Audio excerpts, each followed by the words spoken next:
Olá, turma do nono B. E aí, como é que vocês estão? Tudo bem? Passando aqui hoje para deixar a nossa aula de português e a nossa aula de redação também. Eu gostaria de dar os parabéns para as pessoas que já estão fazendo as atividades. Eu já estou pegando aos poucos. Eu dei um prazo maior, deixei um prazo maior para conferir as atividades, porque teve gente que está entregando a da primeira semana essa semana. Ainda também compreensível, né? E aí eu já estou recolhendo as atividades. Parabéns aos que fizeram, aos que não fizeram ainda façam. Hoje, como eu estou postando a aula na quinta-feira, vocês só vão precisar me entregar essas atividades na terça-feira da semana que vem. Tanto português quanto redação. Como eu estou postando hoje, quinta-feira, vocês só precisam me entregar na próxima terça. E aí, nós vamos continuar com a nossa revisão a respeito de frase, oração e período. Nós já vimos, né, que em relação à frase, é todo o conjunto de palavras que tem sentido, podendo não ter verbo. Oração, toda frase com verbo. Período, conjunto de orações finalizado por ponto, né? E aí, nós vimos semana passada uma música. Eu pedi que vocês analisassem essa música, vissem o número de períodos, o número de orações e fizessem análise como nós fizemos em sala. Hoje eu vou trazer, como nós estamos estudando em redação a reportagem, né? Eu vou trazer uma reportagem para vocês. Vocês vão assistir a reportagem e depois nós vamos trabalhar com frase, oração e período dentro dessa reportagem. E já vamos iniciar também o estudo do período simples, que também faz parte da nossa revisão, tá bom? Essa reportagem que eu trouxe é muito interessante. Trata daquele incêndio estupendo que nós tivemos no Pantanal, né? Que devastou um dos nossos grandes patrimônios naturais brasileiros, né? E esse vídeo vai mostrar um pouquinho sobre ele. Assista aí que a gente já volta para comentar. Pantanal em chamas. Somente neste ano já foram registrados 6.000 focos de incêndio na região. As chamas se alastram rapidamente.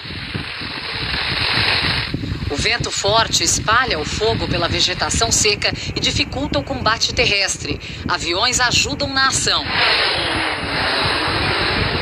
A aeronave Hércules da Força Aérea Brasileira, com capacidade para 120 mil litros de água, participa da missão. Para chegar aos focos de incêndio, bombeiros usam helicóptero e barco. Em Poconé, no Mato Grosso, a 100 quilômetros da capital Cuiabá, há 20 anos não ocorria um incêndio dessa proporção. Desde janeiro, o fogo já consumiu 1.200.000 hectares de Pantanal.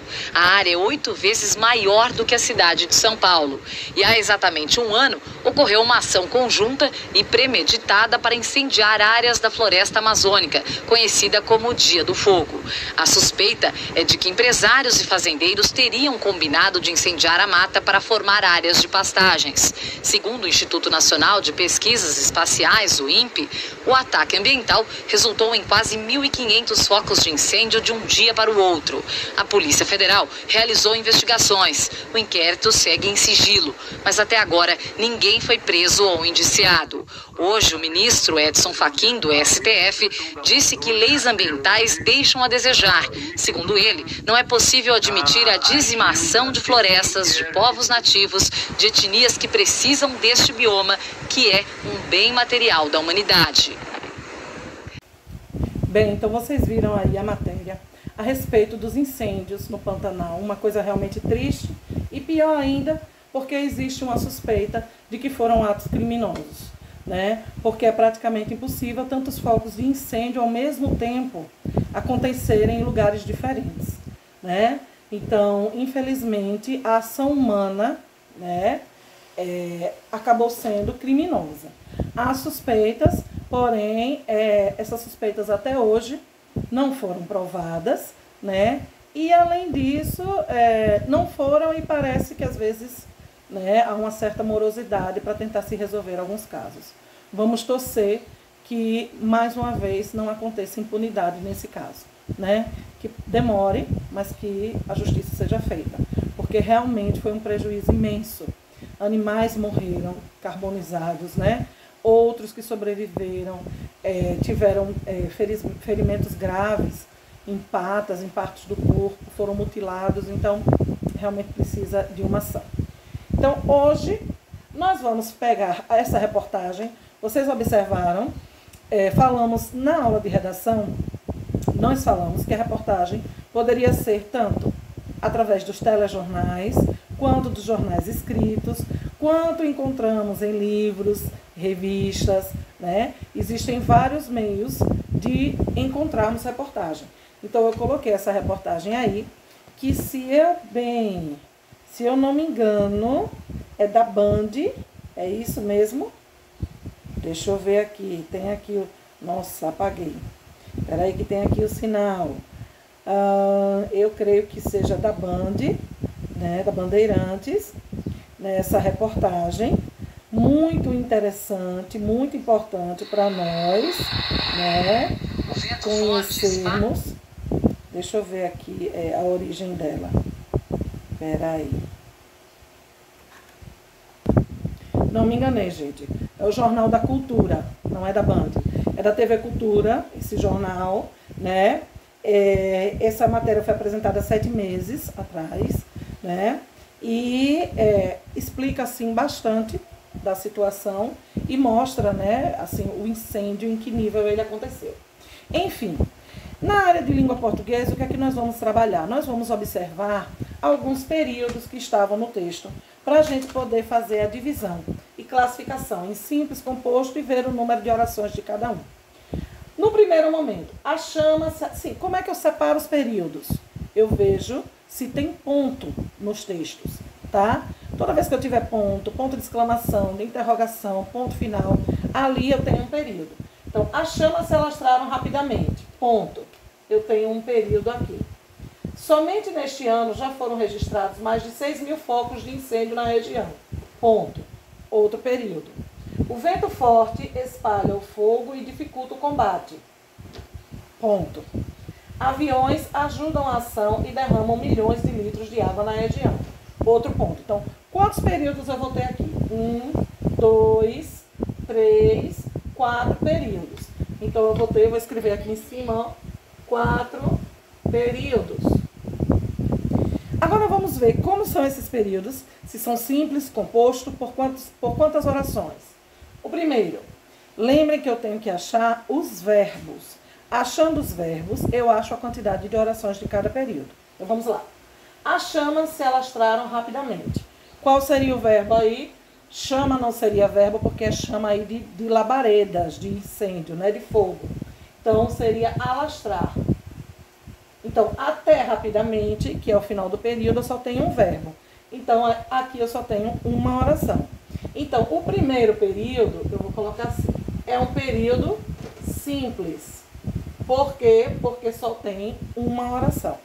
Vamos ao segundo período. Somente neste ano já foram registrados mais de 6.000 focos de incêndio na região. Então, veja, onde está o verbo dessa oração? Somente este ano já foram, verbo ir, né? Foram registrados, ó, 2 verbos juntos. Como é o nome? Quando nós temos 2 verbos juntos, sem nada entre eles, e um está no particípio, gerúndio ou infinitivo. Foram registrados está no particípio, como é o nome? Ah, vocês lembram? Locução verbal. Então, aqui eu tenho uma locução verbal, que são 2 verbos juntos, mas tem o valor de um só.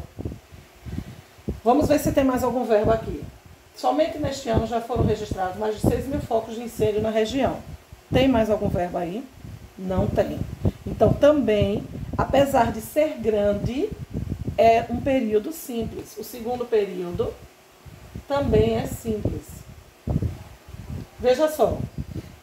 Eu coloquei já propositalmente para vocês perceberem que às vezes o período é grande, extenso, mas se só tiver um verbo ou uma locução verbal, é um período simples. Não tem para onde correr, certo? É período simples se eu só tiver um verbo ou uma locução verbal. Vamos para o próximo. O vento forte espalha o fogo e dificulta o combate. E aí, quantos verbos vocês acharam aí? Será que também tem só um? Ou vocês acharam mais de um? Ok. Espalha, o verbo espalhar. Eu espalho, tu espalhas, ele espalha. E o outro, dificultar. Do verbo dificultar. Eu dificulto, tu dificultas, ele dificulta. Dificultar é tornar difícil, né? Então aqui, ó, um período menor que esse outro, mas eu tenho dois verbos. Se eu tenho dois verbos, quer dizer que eu tenho o quê? Duas orações. Então esse período é um período composto por duas orações. Então eu vou colocar aqui, ó, terceiro período. Será que dá pra ver? Eu vou apagar ali. Hoje eu tô de flanelinha, porque é mais fácil para apagar do que o apagador. Então, o terceiro período é um período composto por quantas orações? Duas orações. E falta agora o quarto e último período. Aviões ajudam na ação e derramam milhões de litros de água na região. Então, aí, quais são os verbos? Ajudam. Tá vendo aqui? Eita, eu fiquei na frente, não foi? Deixa eu ver mais pra cá, agora. Vixe, a letra tá horrorosa, minha gente. Desculpa aí pela letra, viu? Ajudam essa palavra aqui. Deixa eu apagar, porque tá muito feia. Não tem quem entenda, né?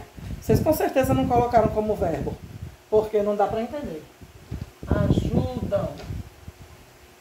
Botei. Aviões ajudam na ação e derramam milhões de litros de água na região. Tem outro verbo? Sim ou não? Sim. Derramam. Verbo derramar. Então, aqui, ó, quarto período também é composto. Vou colocar aqui em cima o quarto período, viu? Quarto, composto. Por quantas orações no ano? Duas orações. Dois verbos separados entre eles, duas orações. Certo? Agora, veja só. Nós vamos revisar os termos, os elementos, os termos essenciais de um período simples. E aí, todo período simples que é composto por uma oração, ele tem alguns termos essenciais importantíssimos, por isso que recebem o nome de termos essenciais. Quais são eles? Sujeito, né? É um termo essencial. Predicado, né? Então, esse termo essencial, o sujeito, ele é o termo da oração que ele realiza a ação que o verbo está propondo. O sujeito realiza a ação do verbo. Por exemplo, as chamas se alastram rapidamente. O verbo é alastrar, aqui. Quem se alastra, minha gente? Quem se alastra? Chamas. Mas é qualquer chama? As chamas. Então, o que tiver ao redor também é o sujeito. Então, as chamas é o sujeito do verbo alastrar. Certo? Vamos ao outro. Somente nesse ano já foram registrados mais de 600 mil focos de incêndio na região. Já foram registrados, certo? Quando eu pergunto quem ao verbo foram, qual é a resposta que eu tenho? Quem foram registrados? Quem foram? Mais de 6 mil focos de incêndio. E aí? Isso mesmo. Mais de 6 mil focos de incêndio é o sujeito dessa oração. Então, a dica que eu dou a vocês é, observe, o sujeito não é nem sempre o que está na frente da frase, não. Ele pode vir no final, no meio, o sujeito transita pela frase no lugar que ele quiser. Depende da intenção do escritor, né? Da intenção do escritor, onde ele bota o sujeito. Se ele quiser destacar mais, ele pode botar no final. Se quiser fazer uma surpresa no final, se quiser colocar no início e diretamente, vai depender da intenção do escritor, certo? Mas como é que eu faço para achar o sujeito? Simples, é só eu perguntar quem é o verbo. Ah, professora, mas se for um objeto, eu pergunto o quê? Não. Se você perguntar o quê, você vai ter o complemento do verbo. Você tem que perguntar quem, porque se realiza a ação do verbo, a gente considera como se fosse um ser, alguém, porque realizou a ação verbal. Então, quem é o que você vai perguntar, tá bom? Vamos aqui para a próxima. O vento forte espalha o fogo e dificulta o combate. Então, do verbo espalhar, quem é o sujeito? Quem espalha? O vento, mas é qualquer vento? Não. O adjetivo que tiver junto, a característica que tiver junto vai também. O vento forte. Isso tudo. Não é qualquer vento, porque se fosse uma brisa não espalhava o fogo, né? É o vento forte. Então, o vento forte é o sujeito do verbo espalhar, certo? Então, vamos que fique já a dica aí para vocês. Sujeito é a parte da oração que realiza a ação do verbo, certo?